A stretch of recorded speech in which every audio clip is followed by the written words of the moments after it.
இப்போ டைம் பார்த்தீங்கன்னா 4:30 மணி. இது வரைக்குமே 16 மாவட்டங்களுக்கான தபால் மூலமான பெறுபேறுகள் வந்துருச்சு.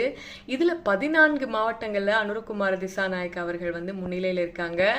மட்டக்களப்புல மாத்திரம் பார்த்தீங்கன்னா ரணில் விக்ரமசிங்க அவர்கள் 5967 வாக்குகள். அதுக்கு அடுத்ததாக சஜித் அவர்கள், அதுக்கு அடுத்ததாக அனுரகுமார் இருக்காங்க. வன்னி டிஸ்ட்ரிக்ட்ல முன்னாடி சொன்ன மாதிரி சஜித் இருக்காங்க.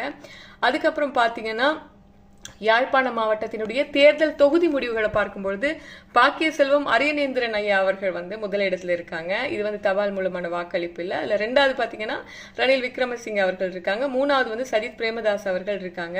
அனுராதபுரம் மாவட்டத்துல மிகப்பெரிய ஒரு தொகையை எடுத்து தபால் மூலமான வாக்குகள் எடுத்திருக்காரு. 32,750 வாக்குகள் அனுரகுமார் திசாநாயக் அவர்கள், அதுக்கு அடுத்ததா சஜித் அவர்கள் எடுத்திருக்காங்க. கேகாலை மாவட்டத்திலும் அனுர் அவர்களே முன்னிலையில இருக்காங்க. அதுக்கப்புறம் திகாமடுல்லையிலையும் அனுர் அவர்கள் தான்.